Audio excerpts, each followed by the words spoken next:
Boa noite. Pedido do Papa para um dia de jejum e oração pela paz no mundo. O Papa Francisco anunciou que no domingo, dia 6 deste mês, estará na Basílica de Santa Maria Maior, onde rezará o terço e fará a Maria uma súplica pela paz. Pontífice alerta que sínodo é exercício de arte sinfônica, todos juntos com diferentes ministérios e carismas. Igreja celebra a memória dos Santos Anjos da Guarda.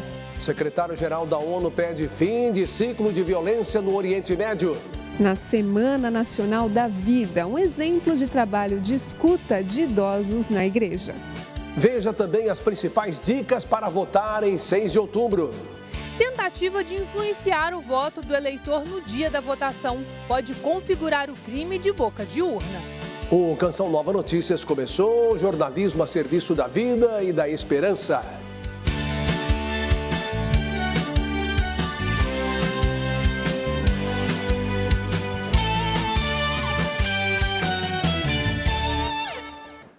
O Papa Francisco presidiu hoje a missa de abertura do Sínodo dos Bispos. Durante a celebração, o Santo Padre pediu um dia de jejum e oração pela paz no mundo e propôs a penitência para a próxima segunda-feira, 7 de outubro. Na procissão de entrada, membros da Assembleia Sinodal celebraram o ponto alto da fé católica, a Santa Missa, que marcou o início da segunda sessão do Sínodo. Em nome Patris et Filii et Spiritus Sancti. Após escutarem a liturgia que faz memória aos Santos Anjos da Guarda, Francisco refletiu na homilia 3 imagens: a voz, o refúgio e a criança. Quanto à voz, reforçou que uma maneira de escutar a voz de Deus é através do Espírito Santo. Sobre o refúgio, recordou do trecho do Salmo 91 que diz: debaixo das suas asas encontrarás refúgio, que são instrumentos fortes que podem levantar alguém do chão. Mas mesmo sendo tão fortes, podem também abaixar-se, recolher-se, tornando-se um escudo e um ninho acolhedor para os filhos pequenos, necessitados de calor e proteção. Isto simboliza aquilo que Deus faz por nós. Por fim, o Santo Padre falou da terceira imagem, a criança. Explicou que o sínodo, dada a sua importância, requer que sejam grandes na mente, no coração e nas visões devido aos temas delicados. Por isso, não podemos deixar de olhar para a criança. A única maneira de estar à altura da tarefa que nos foi confiada é fazer-nos pequenos e acolher-nos uns aos outros como tal, com humildade. Quella di farci piccoli e di accoglierci a vicenda come tali, con umiltà. Ao final da homilia, o Papa Francisco anunciou que no domingo, dia 6 deste mês, estará na Basílica de Santa Maria Maior, onde rezará o terço e fará a Maria uma súplica pela paz. O Santo Padre convidou os membros da Assembleia Sinodal a se unirem a ele nesta ocasião e, em seguida, convocou a todos. No dia seguinte, peço a todos de viverem um dia de oração e jejum pela paz no mundo. Vamos caminhar juntos, vamos nos colocar na escuta do Senhor e vamos nos deixar conduzir pelo vento do Espírito. E lasciamoci condurre dalla brezza dello Spirito. Como ouvimos na reportagem, a Igreja Católica celebra nesta quarta-feira a memória litúrgica dos Santos Anjos. A existência destes seres espirituais é um dogma de fé. Os anjos da guarda são mencionados mais de 300 vezes nas Sagradas Escrituras. O Catecismo da Igreja Católica diz que quando uma pessoa nasce, ela recebe de Deus um anjo da guarda. São seres espirituais que auxiliam na caminhada e o acompanham até na hora da morte. Essa é uma verdade de fé celebrada desde o ano de 1670, no dia 2 de outubro, por desejo do Papa Clemente X. Inclusive o próprio Jesus, na agonia mortal do Horto das Oliveiras, Jesus, um anjo, o confortou. Quem era esse anjo? Jesus, como homem, certamente ele deveria ter um anjo da guarda, como homem. Né? porque em nada ele foi diferente de nós como homem. A devoção aos anjos é mais antiga que a dos santos. A festa foi oficializada pela Igreja Católica no século XVI, durante o pontificado do Papa Paulo V, mas já era comemorada antes. Eles são mencionados mais de 300 vezes na Bíblia. As funções atribuídas aos anjos pela Sagrada Escritura são as de acompanhar o homem no caminho do bem e oferecê-lo ao Senhor. Tanto que no Ângelus, em 2009, o Papa Bento XVI disse que eliminaríamos parte do Evangelho se deixássemos de fora esses seres enviados por Deus. Na paróquia de São Miguel, na zona norte da capital paulista, Padre Edson fala da importância de estar atento para ouvir o anjo da guarda. Isto é como essas orações que a gente faz do santo. Se você não tem uma prática, desde criança, vai rezando e tudo, você tem que perceber a intercessão deles. Eu tinha um sono muito pesado, então quando tem que acordar de madrugada, fazer as orações no meio da noite, eu falei, eu não vou dar conta. Não tinha despertador naquela época, não tinha nada para me despertar. Reza que o anjo da guarda vai te ajudar. Eu sei que história que vai me ajudar. E não é que me acordava mesmo? Se eu escuto, se eu acolho essa ajuda, se eu de verdade deixo que o anjo me ajude, porque senão é impossível, Deus não força. Os protomártires do Brasil, padroeiros do Rio Grande do Norte, serão celebrados amanhã pela Igreja Católica. Nós vamos chamar Gabriele Sanchotene, que está na cidade de Uruaçu, e traz os detalhes deste momento especial na vida da igreja. Boa noite, Gabriele. Boa noite, Reinaldo. Estamos em Uruaçu, no Rio Grande do Norte, local dedicado aos protomártires do Brasil. E para falar desta festa, eu converso com a Adriana Dias, coordenadora do Cerco de Jericó, montado durante a novena aos protomártires. Ô, Adriana, qual foi o legado deixado pelos protomártires aos cristãos? A fidelidade a Jesus Eucarístico, onde eles se deram por inteiro em prol da fé, o testemunho da fé cristã. Eles sim são exemplo de cristão para nós, para que a gente possa ser fiel a eles, a nosso Senhor. E durante o novenário foi montado o Cerco de Jericó no monumento aos Santos Mártires. Como vivenciaram essa experiência? Uma experiência extraordinária da presença de Jesus Eucarístico. Tantas pessoas passaram por aqui. Tantos intercessores se doaram dia e noite rezando por esse novenário. E tem testemunhos, pessoas que vieram testemunhar que estavam com situações difíceis no casamento. E ali Deus operou. Até se emociona, não é? E um jovem também, a senhora comentou de um jovem? É um jovem, o ano passado, ele ia tentar suicídio. E a gente orou por ele. E ele, graças a Deus, está vivo, para a glória de Deus. Que bênção! E qual é a expectativa para as festas de amanhã e a programação? Amanhã a expectativa é de 140 mil a 200 mil pessoas. Com a graça de Deus, a primeira missa é às 5 horas da manhã, tem às 7 horas com Dom João e de hora em hora tem missa. De meio-dia, o encerramento do cerco de Jericó, onde as pessoas vão ter a presença de Jesus nessa terra santa, onde os mártires derramaram o seu sangue. E 3 horas da tarde, o texto da misericórdia. E logo mais, o show com o Padre Fábio de Mello. Venha participar. Adriana, muito obrigada. Você também pode acompanhar a transmissão da Santa Missa às 7 horas da manhã, presidida por Dom João Cardoso. De Uruaçu, Gabriele Sanchotene, para o Canção Nova Notícias. Obrigado, Gabriele. Boa noite para você aí, viu? Olha, a Conferência Nacional dos Bispos do Brasil está promovendo em Brasília o Seminário de Iniciação à Vida Cristã para Presbíteros. O evento reúne líderes religiosos de diversas regiões do país, com o objetivo de aprimorar a formação dos sacerdotes e destacar a importância central da catequese na missão da igreja.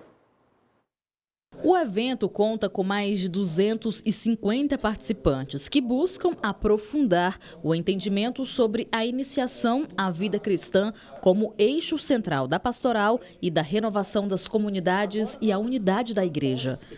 A iniciativa visa integrar a dimensão bíblico-catequética na formação dos padres, reforçando o compromisso de evangelizar de maneira mais efetiva e significativa para o público atual. A iniciação à vida cristã é vista como um pilar para a renovação da fé, propondo abordagem mais prática e acolhedora no processo de formação dos fiéis. Nós partimos da nova metodologia de catequese que parte da vivência e não da doutrina. Porque, olha, se partimos da doutrina, muita gente sabe a verdade, mas vive outra verdade. Há diferença, às vezes, entre ética e fé. A separação. Por isso nós partimos do seguinte: o que as pessoas vivem, Jesus Cristo tem uma palavra que transforma essa vida. O seminário destaca ainda a necessidade de unir a tradição da igreja com novas estratégias pastorais, adaptando-se aos desafios sociais e culturais de hoje. Ao final, o desejo da organização do encontro é que os participantes levem essas reflexões para suas paróquias, renovando o compromisso com a evangelização e a formação contínua dos cristãos. Aquilo que o Papa Francisco tanto tem insistido, uma nova evangelização, capaz, acima de tudo, de formar discípulos missionários de Jesus Cristo. Isto não pode ser mais só teoria. A conversão pastoral que o documento de Aparecida fala desde 2007 não pode mais manter uma pastoral de conservação sem missão. No próximo bloco, o governo realiza primeiro voo para repatriar brasileiros no Líbano. Veja também as dicas para um bom voto nas eleições de domingo.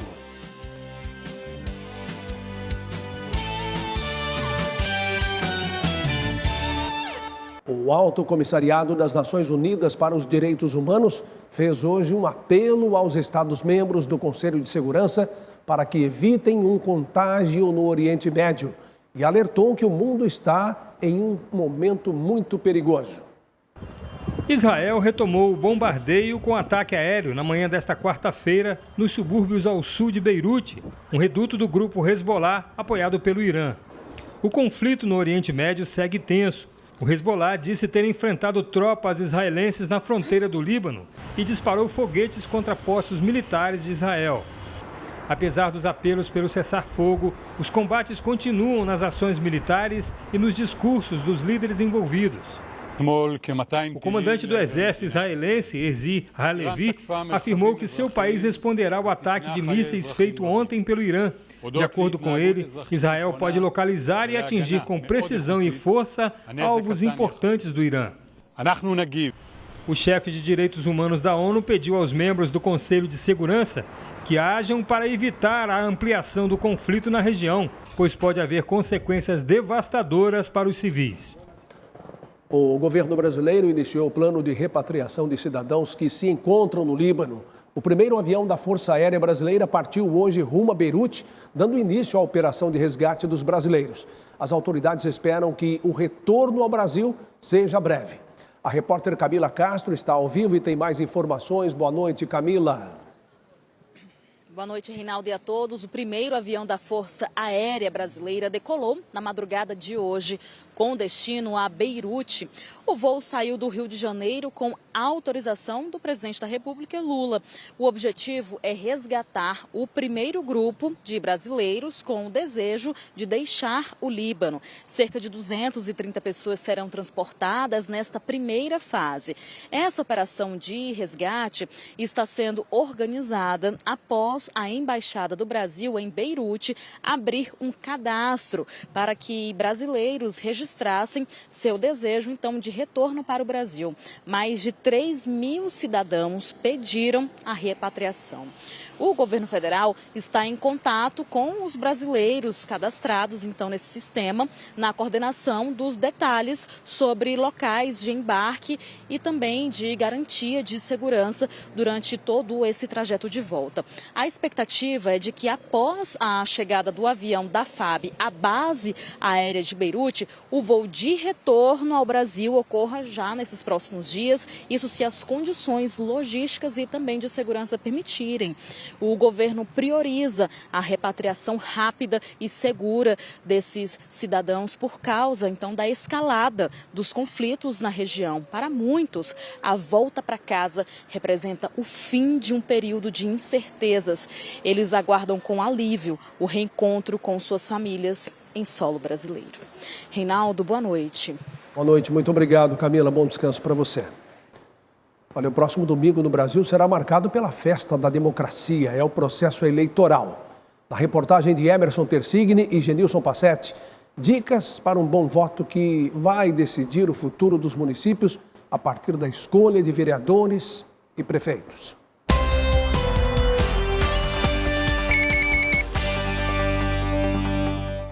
Rosana, você já decidiu o horário que você vai votar? Você prefere votar de manhã, de tarde? Qual que é o horário?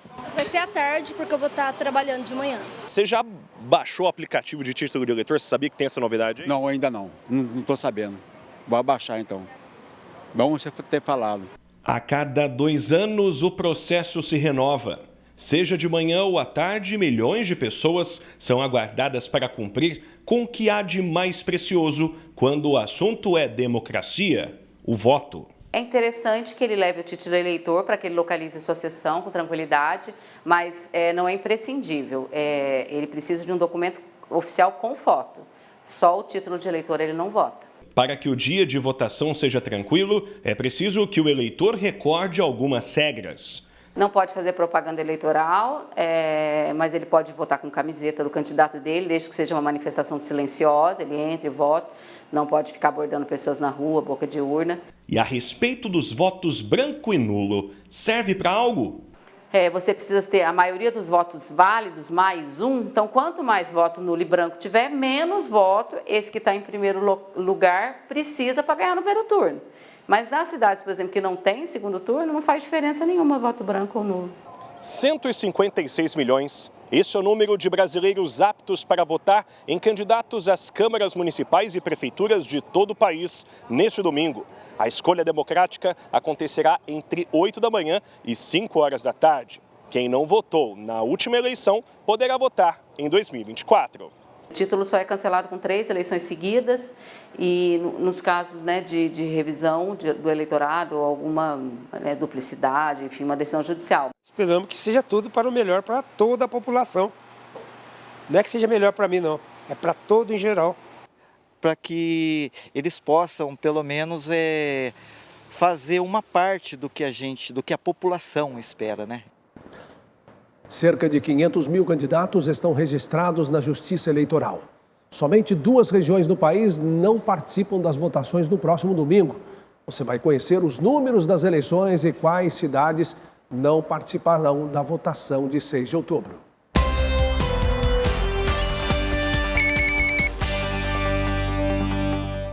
Dos mais de 200 milhões de brasileiros, cerca de 150 milhões são eleitores e poderão escolher seus candidatos no dia 6 de outubro. Em todo o país, 463 mil candidaturas foram registradas. Mais de 90% disputam o cargo de vereador. Entre os candidatos, 45 mil concorrem à reeleição. Apesar dos números, as eleições deste ano têm uma quantidade menor de candidatos em comparação com pleitos anteriores. A diminuição do número de candidaturas está ligada à legislação eleitoral, a um processo que é cada vez mais sofisticado do ponto de vista legal, institucional. E os partidos também têm dificuldades, muitas vezes, de cumprir as regras, as cotas que são obrigatórias a fazer. Os dados do Tribunal Superior Eleitoral revelam que a média de idade dos candidatos é de 45 anos, 12 têm menos de 18 e 4 mais de 100. A população do Distrito Federal não vota neste ano, já que as eleições são a cada 4 anos. Mas basta atravessar essa avenida que a situação muda. Aqui já é Goiás e os moradores vão escolher o novo prefeito e os vereadores de Novo Gama. Na ponta da língua, eles já sabem o que esperam dos futuros eleitos. O que eu espero dos candidatos é saúde, a gente ter acesso à saúde e não tem, né? Fazer exame mais complexo aqui não tem nada. Pelo menos o básico, né? Que é realmente trabalhar pelo povo, para o povo, né? Trazendo realmente melhorias. Eu acredito que, acima de tudo, eles colocam primeiramente Deus e que olhe pela população mais necessitada, pelos idosos, que são necessitam de muito. Fora dos grandes centros urbanos, as eleições municipais são sempre marcadas pela proximidade dos eleitores com os candidatos. As demandas do dia a dia tomam conta do debate com pouca influência do cenário político nacional, como explica o cientista político. Nós vemos que as pessoas vivem na cidade, então as suas demandas, elas são locais, elas são as demandas dos bairros, as demandas relativas a temas de saneamento, a temas de iluminação pública, que não se confundem com esse duelo político que a gente vê nacionalmente. Daqui a pouco, informações sobre ações que configuram crime de boca de urna. E na Semana Nacional da Vida, o trabalho de escuta de idosos na igreja.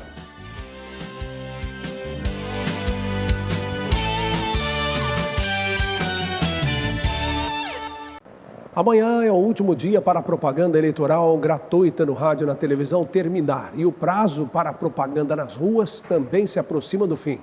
A população deve ficar atenta às restrições sobre a realização de propaganda no dia das eleições.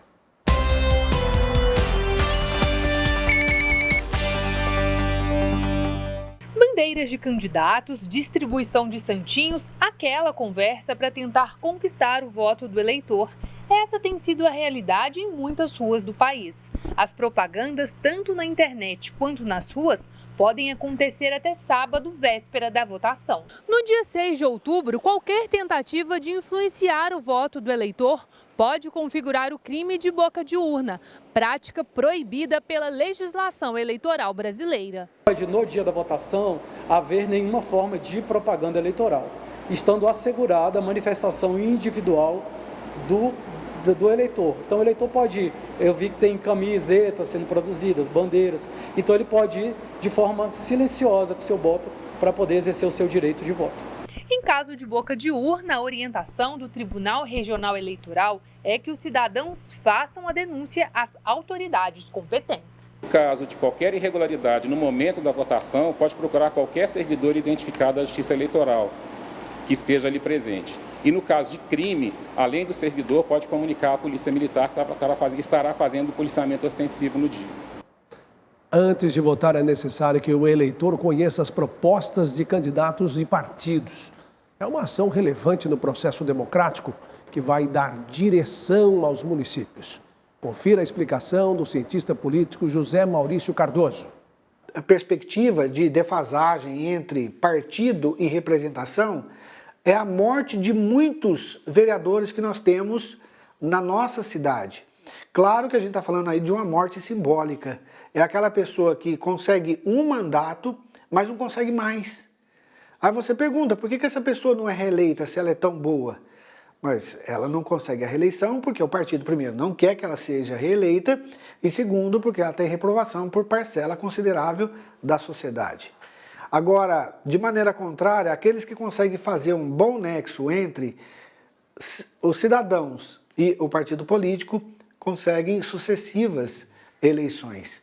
A gente deveria saber quais são as propostas dos partidos, qual é a conexão desses candidatos com esses partidos, se eles homologam isso ou não, entendeu? Para que a gente tivesse o razoável dentro da ação política, o que infelizmente não acontece no Brasil. A Semana Nacional da Vida, promovida pela Conferência Nacional dos Bispos do Brasil, acontece até terça-feira, 8 de outubro. Neste ano, além do Dia do Nascituro, a proposta é refletir sobre o cuidado com os mais velhos. Márcia estava em busca de um voluntariado quando ouviu falar na Pastoral da Escuta. Aos 70 anos, o trabalho dela e de outros companheiros é de ouvir em especial os idosos que chegam à Basílica de Santana, em São Paulo. O principal foco é tentar ouvir o que essa pessoa tem a nos dizer. E aí a gente faz a nossa oração e amorosamente tentamos ouvi-la. O trabalho da Pastoral da Escuta começou na Basílica em 2021. Os atendimentos são diários. Não se trata de uma orientação psicológica, mas de ouvir e conversar com quem precisa, sendo os idosos o maior público. Alguns vêm contar suas atividades do dia a dia e também aquilo que eles precisam, aquilo que eles sentem falta. Esses idosos, eles ficaram solitários. A Pastoral da Escuta é um exemplo do trabalho da Igreja com idosos. Neste ano, a Semana Nacional da Vida, promovida pela CNBB, chama atenção aos cuidados com as pessoas na velhice, com o tema Idosos, memória viva da nossa história. Para o assessor da Comissão Episcopal Vida e Família da CNBB, o tema é uma forma de despertar a atenção para os idosos nas comunidades. Então, durante os encontros da Semana da Vida, as celebrações propostas pela comissão, serão trabalhadas as temáticas do idoso. O idoso na vida comunitária, o idoso na comunidade eclesial, o envelhecimento saudável dos nossos idosos. Conviver com os idosos é uma experiência enriquecedora, marcada pela troca de conhecimentos. A nossa mesa de atendimento, ela fica em frente ao sacrário, o que nos facilita um momento de intimidade maior com Deus. É preciso cuidar dos nossos idosos. Eles são um protagonismo fundamental da nossa sociedade. Eles são o nosso maior alicerce de fé. Mônica é terapeuta. Impossibilitada de trabalhar após um câncer de garganta, hoje é voluntária da pastoral e vê a oportunidade como forma de ajudar ao próximo. Eu continuo atendendo as pessoas, mas de outra forma, né? Escutando, né? Então é uma coisa assim muito, muito bonita. Eu acho que esse trabalho podia existir assim em todas as paróquias. A seguir, o início da Operação Santuário Nacional de Aparecida pela Polícia Rodoviária Federal. E no discurso de abertura do Sínodo, o Papa Francisco pede uma igreja sinodal em missão.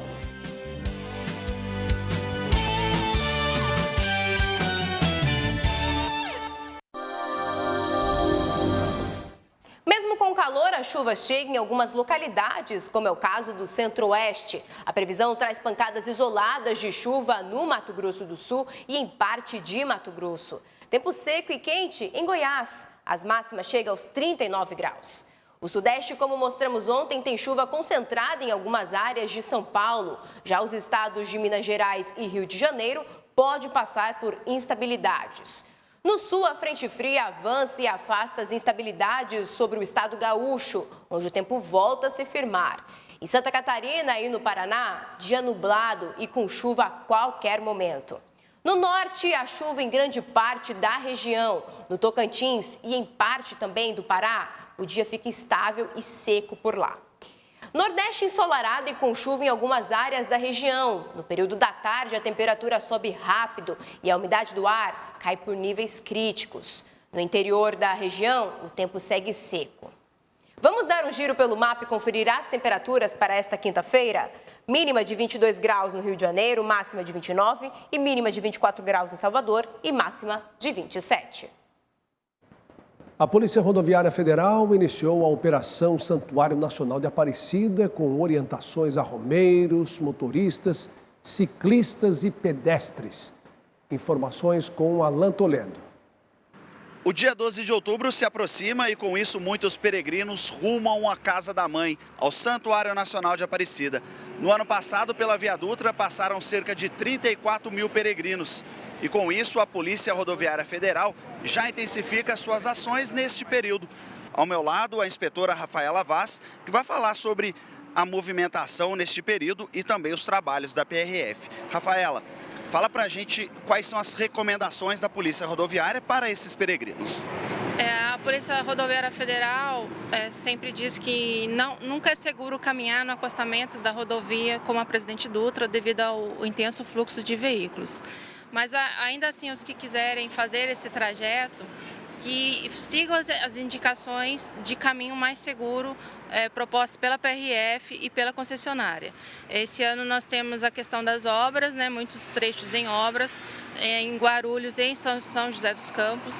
Então a indicação é para evitar ao máximo esses trajetos que estão em obras, porque muitos deles não tem nem como separar um local seguro para o peregrino que está passando a pé por ali. Então, para que eles sigam as orientações da PRF, onde for possível estar sinalizado, a PRF vai indicar para que eles sigam com mais segurança. Especificamente no trecho de Pindamonhangaba a Aparecida, nós faremos a transposição dos peregrinos, que ainda estão na pista sentido Rio de Janeiro, para a pista sentido São Paulo, para que todos caminhem no contrafluxo. Então, chegando em Pindamonhangaba, será indicado esse caminho e para que todos sigam pelo caminho mais seguro. Perfeito. Rafaela, muito obrigado, que Deus abençoe. Para mais informações ou para retirada de dúvidas, você pode entrar em contato com a Polícia Rodoviária através do telefone 191. Alan Toledo para o Canção Nova Notícias. Toda a vida cristã é chamada a ser guiada pela ação do Espírito Santo, não uma parte dela.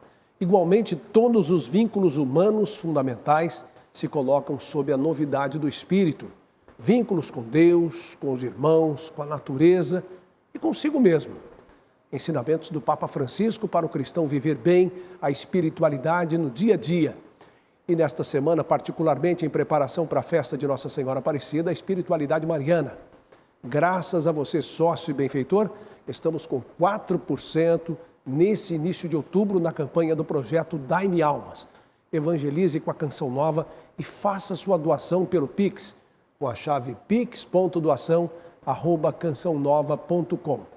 Obrigado por seu comprometimento. Após a missa hoje no Vaticano, o Papa Francisco abriu os trabalhos do Sínodo dos Bispos. O pontífice alertou em seu primeiro discurso que o sínodo é um exercício de arte sinfônica, todos juntos com diferentes ministérios e carismas. Antes da missa e da sessão inicial das reuniões do Sínodo, o Papa Francisco esteve na sacristia da Basílica Vaticana e pôde ver o antigo trono de madeira, que simboliza o primado de Pedro.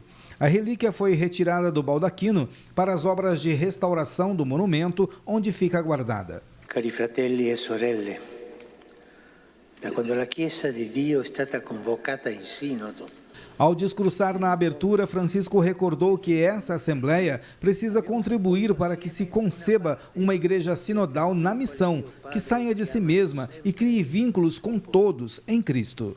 Anche um número significativo de laici e consacrati, uomini e donne, o Papa destacou que, ao convocar, além dos bispos, um número significativo de leigos e pessoas consagradas, homens e mulheres, diáconos e padres, agiu em continuidade ao exercício do ministério episcopal estabelecido pelo Concílio Ecumênico Vaticano II. De acordo com o pontífice, o Espírito Santo é consolação diante das coisas que não vão bem, das injustiças que nos desanimam e desesperam. O Espírito consola porque comunica a esperança de Deus, que não se cansa, porque o seu amor não se cansa. Deus não se estanca, porque seu amor não se estanca. Nestes quase 60 anos da criação do Sínodo dos Bispos, Francisco disse ser necessário identificar as formas de exercício colegial e sinodal, com respeito ao depósito da fé e da tradição viva, respondendo ao que o Espírito Santo pede às igrejas. É um processo no qual a Chiesa docile all'azione dello Spirito Santo. Para Francisco, a Assembleia Geral do Sínodo dos Bispos é sinal da disponibilidade da Igreja para ouvir a voz do Espírito Santo, que guia os discípulos para a verdade. E o Papa, uma vez mais, falando da ação do Espírito Santo e que o Espírito Santo de Deus ilumine a sua vida. Assista daqui a pouco, às 8 horas, a adoração ao Santíssimo e às 8h40 a transmissão da Santa Missa do Clube da Evangelização, direto no Santuário do Pai das Misericórdias. A gente se vê novamente amanhã. Boa noite, paz para você.